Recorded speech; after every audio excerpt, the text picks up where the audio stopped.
Halo semua, kali ini kita akan bahas DBS. Nah, pembahasan kita banyaknya dari 1 Korintus 5 ya. Kita bahas ini karena banyak orang yang mengatakan bahwa ketika Rasul Paulus bilang let us keep the feast di 1 Korintus 5 ayat 8, itu ada spiritual feast, yaitu dimana menurut mereka artinya bahwa kehidupan kita lah feast itu. Kehidupan kita tidak bercela, tidak ada malice, tidak ada kejahatan, tidak ada wickedness. Dan mereka bilang juga berkenaan spiritual feast bahwa dengan kehidupan kita yang menjadi feastnya, dengan kehidupan kita yang tidak ada celahnya, kita nggak perlu lagi melakukan feast dengan cara berkumpul dan tidak ada makan minumnya. Itu yang mereka sebut sebagai spiritual feast. Sedangkan kalau kita lihat di 1 Korintus 5 ayat 4-nya dibilang when ye gather together, yang artinya ketika kalian sedang berkumpul bersama. Dan ini adalah konteks dari 1 Korintus 5 ayat 8-nya, di mana ayat 4 adalah sebelum ayat 8. Artinya ketika Rasul Paulus bilang let us keep the feast, itu dalam konteks bahwa kita bergabung dengan teman-teman yang lain ketika kita sedang berkumpul melakukan feast.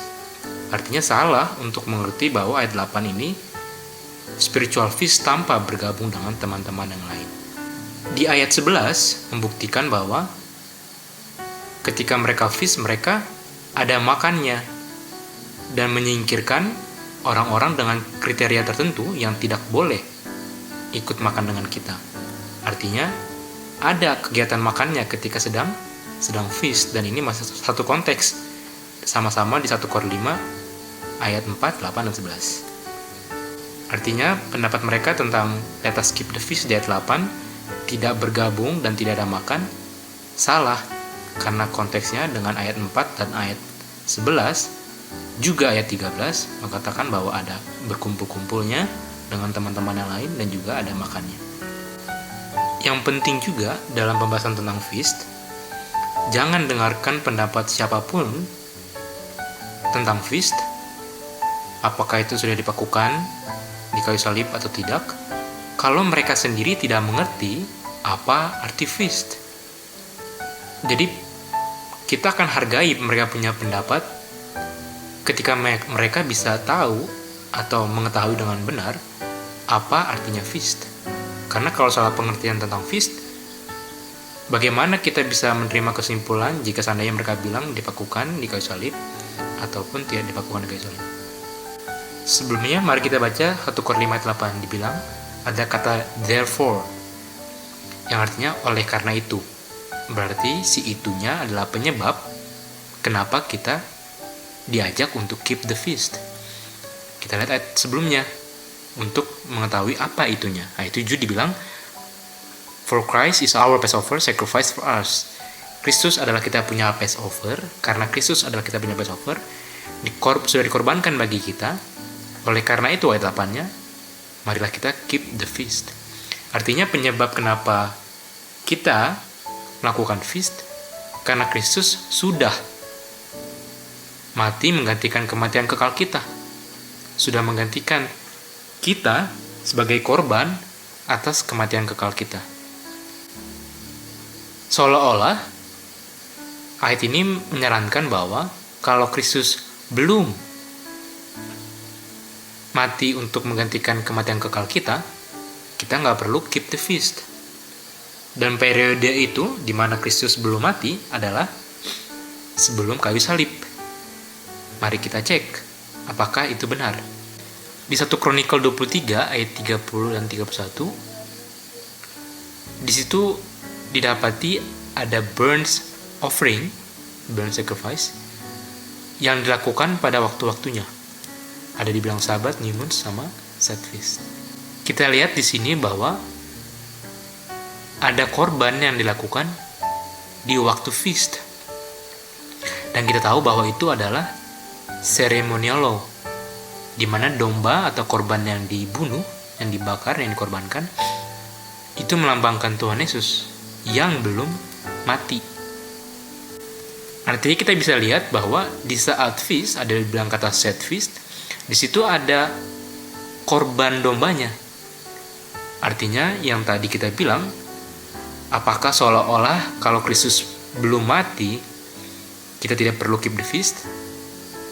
Dibuktikan salah, karena ketika Tuhan Yesus belum mati, mereka lakukan korban di waktu set feast.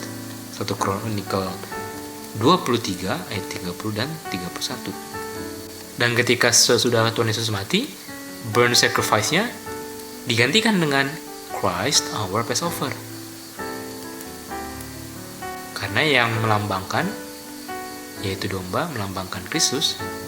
Kristus telah tiba dan dia telah menjadi korban bagi kita.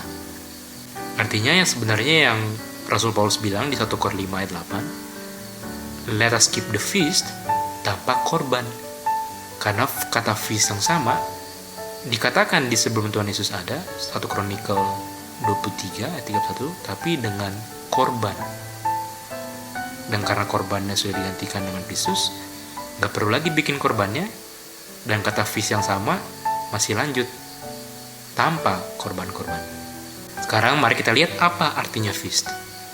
Di 1 Korintus 5 ayat 8, di situ dibilang kata feast-nya adalah Greek dengan kode G1858, yang mana kata asalnya adalah G1859, yang artinya festival, feast, atau holiday.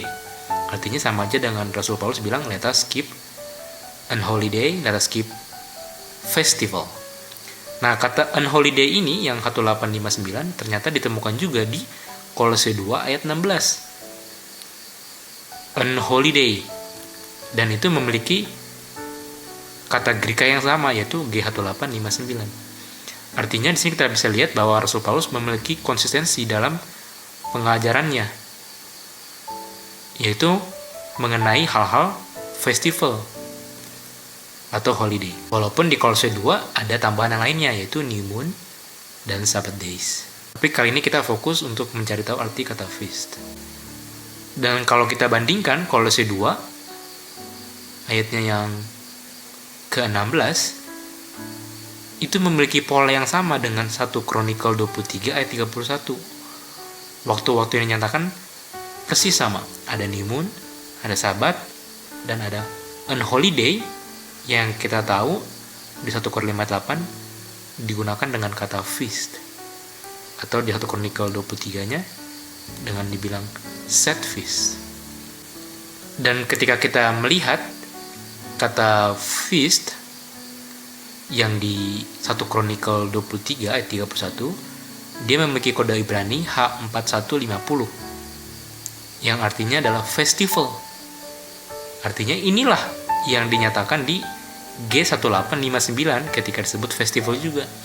Artinya mereka sebenarnya memiliki kesamaan arti, yaitu sama-sama festival, feast, atau holiday. Ketika kita lihat artinya dari H4150, di situ dinyatakan ada assembly yang tadi di 1 Korintus 5 ayat 4 kan, berkumpul bersama-sama. Ada appointed time dengan definite purpose. Ada waktu yang ditentukan untuk tujuan tertentu. Jadi artinya H4150 kata feast ini artinya adalah waktu-waktu yang ditetapkan untuk berkumpul dan memiliki tujuan tertentu, dan itu dilakukannya tiap tahun. Nah, ketika kita menjalani feast, waktu yang ditetapkan untuk tujuan tertentu, di situ ada kegiatannya. Sebagaimana yang tadi kita sudah lihat di 1 Kronikal 23, ketika mereka feast, mereka ada burnt offering. Sedangkan di Kolose 2 dibilang ada meat drink di saat mereka sedang on holiday, sedang feast. Tapi jangan digabungkan bahwa kegiatan yang dilakukan di saat waktu-waktu itu adalah feast-nya. Karena perhatikan kalimat ayat-ayatnya di Alkitab itu. Mereka nggak bilang bahwa kegiatan burnt offering itulah feast-nya, tapi dilakukannya di saat feast. Jadi penting untuk bisa membedakan apa yang dilakukan dan kapan dilakukan.